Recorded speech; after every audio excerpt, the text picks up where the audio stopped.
Esse é o Tempo Não Para Podcast, um podcast essencial a todos que buscam aprender sobre cultura, sociedade e bem-estar emocional. Olá, tudo bem? Sou eu, Maurício Rodrigues. E hoje eu estou recebendo aqui a Life Coach Sirlene Lima, da série Tempo de Recomeçar. Sirlene, que prazer é ter você envolvida mais uma vez nesse projeto. O prazer é todo meu, Maurício, em fazer parte desse projeto. Eu quero agradecer o convite, a confiança, porque tudo que envolve a mudança, a transformação, a melhoria do ser humano, eu tô dentro, conta comigo. Nossa, que ótimo então, Sirlene. E eu gostaria de saber como que você iniciou isso na sua vida, essa coisa de querer ajudar as pessoas. Conta aí um pouquinho pra gente como tudo começou. Começou em 2016, foi uma formação, minha primeira formação em coaching pelo Instituto Brasileiro de Coaching, onde a minha busca era por melhorar a minha parte profissional. Eu estava muito bem financeiramente, mas eu queria melhorar. Eu fui buscar, eu sabia que eu tinha condições de ir além, só que eu não sabia como dar os passos para ir além. Então eu busquei através do coaching essas ferramentas e foi lá que eu tive assim aquele choque de realidade. Uau! Aquele convite para olhar dentro de mim, né, para fazer uma viagem interna. E eu comecei a descobrir várias emoções e sensações que eu carregava em mim e que de certa forma me prejudicava.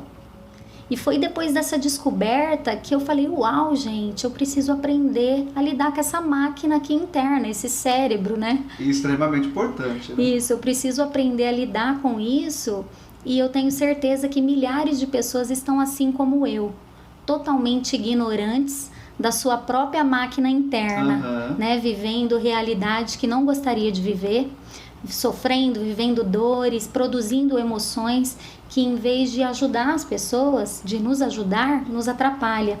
Então aí o meu olhar veio, o meu interesse muito grande nessa área de mergulhar no mundo emocional, de compreender a mente humana, certo, como nós funcionamos e como que a gente pode lidar, né, com todas as nossas emoções. Então foi a partir desse momento que eu comecei a estudar mais profundamente. Que coisa interessante, você falou de cérebro e o ouvinte tem que saber que tem uma diferença entre cérebro e mente, né?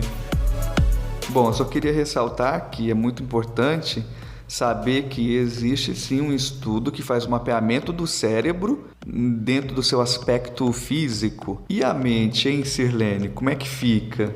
Sim, então, é muito interessante, a gente está ouvindo falar sobre mente, né? Muitas informações. Ultimamente nós estamos sendo bombardeados com essas informações. Olha para dentro, olha para você, olha a tua mente, você tem uma mente poderosa. E assim, realmente a gente tem uma mente poderosa. O que a gente precisa entender é o seguinte, que esse poder ele age do lado bom e do lado também que não é tão bom, né? Então, quando a gente ajusta essa máquina, é como quando você compra um objeto tecnológico, ele vem com um manual, né? Para te explicar, olha, é assim que funciona, tal. Só que nós não temos um manual da mente, né? A gente pode até ter um manual do cérebro, né? Que é a questão do corpo humano, mas a gente não tem o manual, não existe ainda esse manual da mente. Isso que é interessante. Isso que é interessante. Quando eu descobri que nós somos totalmente responsáveis por tudo que acontece na nossa vida, eu falei, uau, mas... Falei, uau, eu preciso descobrir porque eu produzi muita merda pra minha vida. Então eu preciso mudar essa situação. Gente. Então você falou da mente, né? Então o que acontece? Nós temos uma única mente, mas com duas esferas, que é a mente consciente e a mente inconsciente, que é o nosso cérebro irracional ali, o primitivo, né? Então, a gente vai sendo formado, depois que a gente sai já do ventre da mãe, nós já nascemos com as emoções arquivadas na nossa memória. Daniel Goleman, um psicólogo americano, ele diz que nós temos a amígdala cerebral. Ela é pequenininha, como se fosse uma amêndoa, e ela começa já a ser desenvolvida no bebê, com 2 meses já de gestação no ventre da mãe.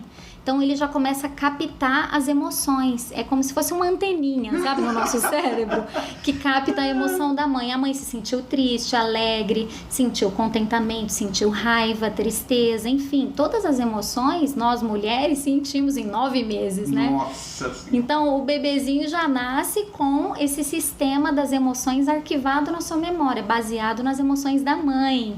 Gente, coisa interessante. É interessantíssimo. E depois o bebê, até os 8 anos de idade, só tem um sistema nessa mente, só tem o inconsciente, que arquiva todas as emoções, através dos 5 sentidos. Do olfato, tato, paladar, todos os nossos sentidos que nós recebemos. Vamos arquivando. Esse é o limão. Esse tem esse gosto, é azedo, isso é áspero. Você passa a mão em alguma coisa, é lisinho. E você vai arquivando na sua biblioteca mental as sensações, emoções e percepções. Você vê o teu pai e tua mãe se relacionando ali no pé de guerra, né? Aí aquela criança já arquiva. Imagina agora nessa quarentena, né? Imagina esses bebês, tadinhos, essas crianças. Enfim, o que acontece? Aí a criança, ela vê aquela situação dentro do seu ninho, né? Dentro das 4 paredes da sua própria casa, ela arquiva um significado com relação a, por exemplo, ela percebe o relacionamento do pai e da mãe.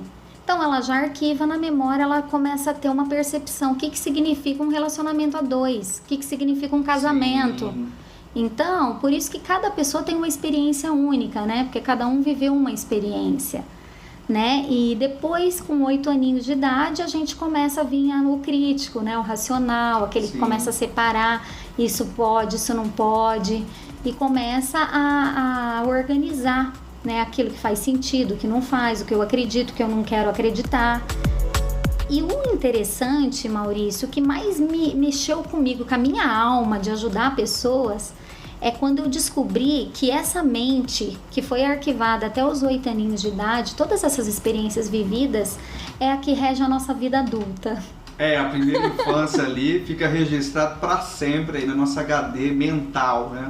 Total. Muito interessante. Total. E aí você entende um pouco sobre essa reprogramação linguística? Isso, né, neurolinguística. Neurolinguística. Isso. É que através da linguística, através das palavras, eu posso transformar aquilo que foi colocado em mim nessa infância, vamos se dizer, né?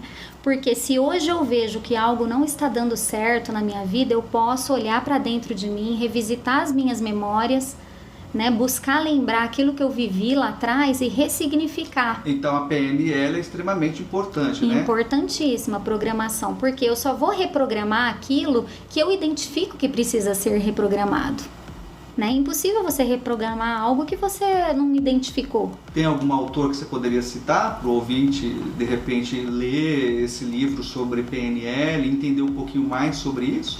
Olha, eu gosto muito do Anthony Robbins, né? Porque o livro dele é uma base fortíssima de programação neurolinguística, Desperte Seu Gigante Interior, Poder Sem Limites. É um tema que chama muita atenção, mas ele é muito científico, o livro, sabe? Daniel Goleman também, que é um psicólogo americano, tem o poder do foco, inteligência emocional. Ele é científico, mas a pessoa consegue entender o que está sendo escrito ali, Total, né? A linguagem é excelente. Uma linguagem difícil de entender. Isso, ele vai trazer assim, ele tem esse equilíbrio, sabe, de trazer o científico, mas com uma linguagem mais fácil para a pessoa entender. Uma linguagem pop, né? Uma linguagem que a pessoa, todos podem e conseguem entender o que está sendo apresentado. Sim. Isso é muito bom.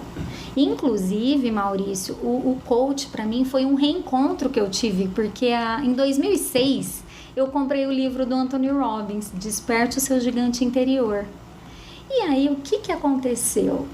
Naquela época, eu era muito religiosa, convivia com pessoas extremamente religiosas que falou não. Eu acho que o problema nem é ser religiosa, é o fundamentalismo, né? Às vezes as pessoas têm essa questão, porque o fundamentalismo é aquilo chegar ao pé da letra e pronto, que te limita e tudo mais. Sim. Mas eu te entendo. E naquela época eu não tinha um filtro, né? Igual que eu tenho hoje. Então, nossa, a pessoa falou, não lê isso daí não, porque isso não muda a pessoa, isso não transforma o ser humano. Aí eu fui impactada com aquilo, acabei deixando de lado a leitura, e isso em 2006. Então eu algo já me chamava, né? Minha alma ela já tinha sido convidada para entrar nesse mundo. E aí em 2016 foi um reencontro. Eu falei, putz, ainda bem que eu tinha o livro. Resgatei, fui buscar ler e realmente falei, uau, é isso mesmo. Eu me identifiquei muito com a linguagem, né, do coaching, de buscar você identificar as suas habilidades, suas competências, focar no que você é bom, né? Sim. Então foi um reencontro muito bacana. E outro motivo também que me levou, que foi muito forte,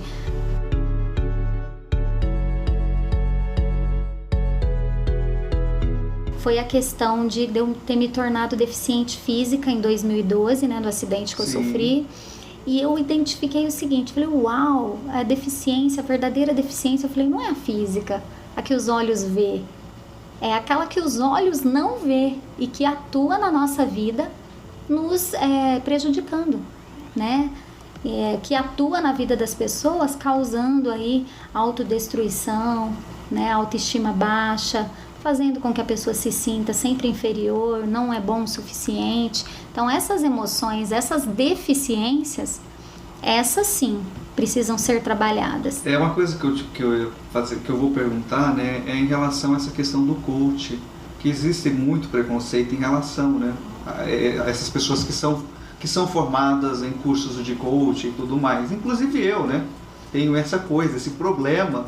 E assim, eu estou conhecendo esse universo. Eu acho que é necessário que o meu ouvinte, você que está me ouvindo aí, permita-se também conhecer esse universo. E aí você depois vê se cabe ou não cabe na tua vida, porque tem muito disso que a gente tem uma crítica, fala assim, não, a gente não vai atrás desses coach aí, porque esses coach aí tem receitinha de bolo, tudo pronto, e aquilo ali não funciona. Mas não, gente, você tem que pegar o que cabe na sua vida. Ele não vem trazendo, né, isso assim, é isso aqui, prontinho, você tem que seguir, acabou, resolver os problemas da sua vida. Sim. Ela está passando uma orientação. Você vê o que cabe, o que não cabe. A nossa vida tem que ser assim, essa vida de pensar e analisar o que está sendo apresentado e permitir-se, né? O coach no Brasil, ele está sendo assim, essa profissão está bem ampliada e tem algumas sim pessoas que falam que são coach e tudo mais e não são coaches, né? Eles estão ali para enganar pessoas e de fato acaba de alguma forma manchando a imagem do coach, como você, que eu vejo que é um profissional excelente nesse sentido, né? Que estuda, que busca aprender. Então, eu queria que você comentasse um pouco sobre esses coaches aí, que de alguma forma suja assim a imagem de vocês, né? Sim, Maurício. Então, eu entendo eles. Eu já passei por isso. O que acontece? Quando eu cheguei no coaching, a gente fica encantado com as ferramentas, né? Porque é uma abordagem muito bonita, é a abordagem que mexe muito com o teu lado luz, tá? Então você fica realmente muito encantado. Então todos os coaches são muito bem intencionados, eles querem ajudar. Aí a gente vai lá, aprende e tal, nossa, uau, vou passar para as pessoas. Aí o que tá o erro? Porque a gente aprende ali, não no primeiro momento para ensinar pessoas, mas sim para aplicar na nossa vida. E isso vai tempo para você aplicar, para você fazer esse mergulho em você, trabalhar as suas emoções, procurar curar a si próprio. Aí depois que você passou por esse processo, aí poxa, já passei por um processo que eu posso oferecer para outra pessoa. Eu posso dar a mão para aquela pessoa e ajudar ela a fazer a travessia. Experimentar, né? Deixa eu experimentar primeiro. Isso, foi isso, porque assim, é aí que tá onde as pessoas, né, muitas pessoas foram se envolvendo de uma forma, se colocando como um profissional, sem ter mergulhado fundo nas ferramentas. Eu também passei por isso, tá? Eu fiz 1 ano de atendimento gratuito, justamente que era para eu estudar, né? Eu tinha que atender as pessoas, ouvir as pessoas, e a gente se empolga, né? Mexe, é normal. Mas depois é um processo de ir maturando, ter mais maturidade, de se trabalhar realmente, para você ajudar outra pessoa. Uma coisa que você falou também da questão religiosa, eu gostaria de saber se tem problema a pessoa ser coach e ser, por exemplo, seguir uma religião cristã, ser cristão. Pode ou não pode? Como é que é essa coisa? Pode? Tem problema? Porque tem essas coisas, né? Sim. Do poder da mente, de você ter um controle sobre a sua vida, sim, que você é responsável. E às vezes assim, a gente não ouve muito isso dentro das religiões cristãs. Eu gostaria de saber se tem como, né, juntar as duas coisas. Se pode ou não pode, aí pode, que eu vou eu devo estar infringindo alguma regra aí, tá? Porque eu acredito que não. Na verdade, o coaching, a palavra coaching significa treinamento. Treinamento. Em inglês, significa treinamento. É treinamento de vida, gente. Treinar a sua mente para pensar na vida, para pensar na sua vida financeira, para pensar na sua família, para pensar num hobby, para pensar em todas as áreas que envolvem a vida humana. Então pode ser espírita, pode ser cristão, pode ser budista, ateu, qualquer pessoa, é pro ser humano, né?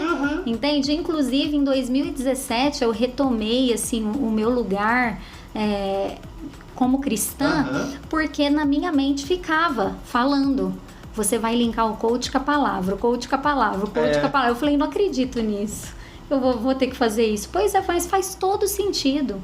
Né? Não tem nada, dá sim para você meditar nos ensinamentos, naquilo que Cristo passou pra gente, né? Que é uma filosofia maravilhosa de vida, assim, mesmo para a pessoa que acaba seguindo uma outra religião, a filosofia cristã em si, que é pregado a partir do Jesus de Nazaré, é fascinante, é incrível. Sim, com certeza. Então você trazendo isso, eu tenho esse entendimento que dá sim para fazer um linkar, né, com o que você tem como coach e com a filosofia cristã nesse sentido. Sim, eu acredito também que, de certa forma, eu acho que Deus me convidou e falou, vem cá, no meio do meu povo, aí, dos seus irmãos. Por quê? Porque a nossa ideia do povo evangélico também, às vezes eles também eles pensam que tudo é Deus, tudo é Jesus, ou tudo é o inimigo. Né? Essa parte psicológica, né? Hoje eu falo, gente, vamos procurar ajuda.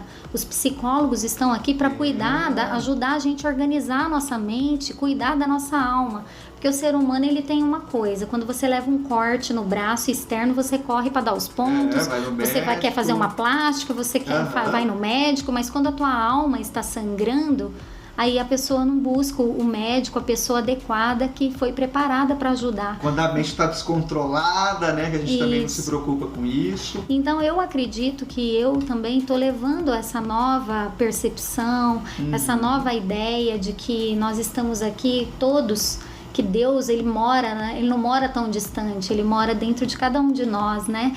E usa cada talento e cada habilidade daquele ser para nos servir. Então, eu acredito que é isso, é a gente poder transbordar os nossos dons e talentos que cada um de nós recebemos. Muito legal essa tua visão em relação a Deus, né? Muito interessante, porque você é uma cristã de corrente evangélica, né? E não tem essa coisa quadrada que está te limitando e faz uma leitura, uma interpretação do que seria Deus na sua vida muito mais humanizado, de compreensão, né, de bondade, do que aquele Deus do Antigo Testamento, punitivo, de vingativo, né, aquela coisa das pragas do Egito. Mas é muito bom, é interessante falar sobre essa questão do link da religião, né, do cristão, né, em relação ao coach. Sim, Maurício, existem igrejas hoje, cristãos, que ainda vivem lá na lei de Moisés. Tá? Ainda não entenderam que Cristo veio, já morreu por nós, né? Que levou as nossas dores. Boa nova, né? Que ele já levou as minhas dores emocionais, as minhas dores físicas, as minhas angústias, minhas frustrações. Ele já levou tudo. Então eu não preciso carregar uma mochila que ele já levou por mim, né? E muitas pessoas parece que ainda não entenderam isso. Sirlene, eu também gostaria de entender como é que foi esse seu processo de aceitação, já que você perdeu, né, uma das pernas no acidente. Como foi? Então, a aceitação da perda do membro foi um processo muito dolorido, né? Mulher, né? Mulher é mais vaidosa, assim, o que eu consegui foi colocar uma prótese que regula o salto e usar um saltinho. Isso me ajudou muito já no processo de aceitação. Posso colocar um saltinho, não vou usar só tênis, só sapatilha, né? Então, a tecnologia está aí ao nosso favor para ajudar a gente ter uma vida normal. Então, o que acontece? O processo da aceitação, ele foi um momento que eu tive que olhar para mim e me aceitar, porque eu percebi o quanto eu estava sendo prejudicada pela minha não aceitação, né? Porque o primeiro momento, quando eu cheguei aqui na minha casa, que eu me deparei com o espelho, e na cadeira de roda, né? Porque o joelho esquerdo estava quebrado, com um pino. Vida. E eu vi a perna amputada, eu falei, uau, eu chorei muito, muito. Até que um dia eu resolvi sentar na beira da minha cama e olhar para o espelho e falar para mim, tirar a prótese e falar para mim, eu te amo mesmo assim. Você é linda, eu amo você. Eu comecei a me elogiar e depois desse dia algo virou uma chave dentro de mim, muito grande. Eu comecei a me aceitar de uma forma que eu fui lá na ortopedia, pedi para tirar a parte estética da minha prótese, que eu achei muito engraçado, porque eu exigia lá, se você perguntar lá, eles vão falar. Eu era muito chata, que eu queria tudo perfeito. Ai, que tem que ficar muito perfeito. Ai, aqui não ficou legal. Ai, faz de novo. Então, ele já sabia, a Sirlene é a chata, que quer que fica perfeito, mas não tem como ficar perfeito mais. Eles davam sangue ali, davam o melhor que eles podiam. E eu cheguei na ortopedia esse dia, depois desse trabalho, por isso que eu falo que a reprogramação mental, eu acredito muito, né? Não só porque eu li nos livros, porque eu vivo isso. Você experimentou? Eu experimentei e eu experimento todos os dias. Então, eu cheguei lá pedindo para tirar a estética e ele falou, uau, Sirlene, eu ia te oferecer agora uma prótese nova que saiu lá nos Estados Unidos, que vai sair toda a estética da cor perfeita da tua pele. Olha, é o que você queria, o que você sempre quis. Aí eu falei, mas agora eu não quero mais ser normal. Eu não quero mais ser normal agora. Você é apenas a Sirlene Lima, do jeito que eu sou, agradecida, agradeço muito, né? Porque parece que passou por esse processo de gratidão, né? Por isso que você também se aceitou. Porque você falou que você olhou no espelho, começou a digerir tudo e começou a agradecer você do jeito que é. Sim, eu falei, não, tem coisa errada, eu tenho que agradecer, né? Dos males, o menor, eu perdi a perna abaixo do joelho, eu tenho o meu joelho. Tem pessoas que perdem 2 pernas, tem pessoas que perdem acima, é mais complicada a adaptação, então eu tinha que achar algum motivo para me sentir ainda beneficiada no meio de tanta dor, né? Gente. Então, assim, e depois disso também eu falei, eu vou colocar um short mais curto, assim, na coxa, vou caminhar, vou pra rua caminhar. Empoderada. Foi maravilhoso. Essa é uma receita, pega aí quem tá ouvindo. Mulher empoderada agora, né? Porque tem questão de empoderação feminina, né? Sim. Quero saber, eu me aceito, agradeço do jeito que eu sou e ponto final. É isso. E, na verdade, essa palavra empoderamento também, às vezes cai em algum conceito também meio equivocado, né? Porque o verdadeiro empoderamento é quando você não permite que as emoções destrutivas agem sobre você. Sim. Né? Mas você realmente toma o domínio, você toma o controle remoto da tua mente e fala, não, é assim que eu vou pensar, é assim que eu vou agir, é assim que eu vou fazer. Muito então, bom. Foi maravilhoso e foi transformador essa caminhada de uma semana na praça aqui da Lagoinha, aqui perto de casa, de shorts, né? As pessoas olhavam e eu andando lá com o foninho no ouvido e eu me amo, assim, é assim que eu sou agora, é assim que eu estou nesse momento. E eu me amo desta forma. Muito então você bom. vai trabalhando a tua mente ao seu favor e não contra você, né? Você não carrega mais um inimigo, mas sim um amigo. E quanta coisa bacana, né? A gente já conversou aqui, esse bate-papo maravilhoso. Sirlene, fala um pouquinho sobre os episódios da série Tempo de Recomeçar. Qual é a sua proposta nesses episódios? Olha, esses episódios eles foram pensados para pessoas que realmente desejam ressignificar sua história, recomeçar algo na vida, um relacionamento ou a vida profissional, né, mergulhar no autoconhecimento, enfim. Ele foi pensado passo a passo para gerar uma transformação. né, para que a pessoa possa ouvir mesmo e se permitir ouvir com o coração, colocar o fone ali, não sei disso, não permitir, aí a PNL é forte aqui, hein? Não permitir ser distraído por outras informações enquanto estiver ouvindo o episódio. Por quê? Porque ele tem um poder de transformar, né? Ali tem conteúdos para que a pessoa possa realmente virar a chave da vida dela e recomeçar de maneira mais assertiva. Agora, pós-pandemia, né? Então foi nesse sentido que ele foi criado.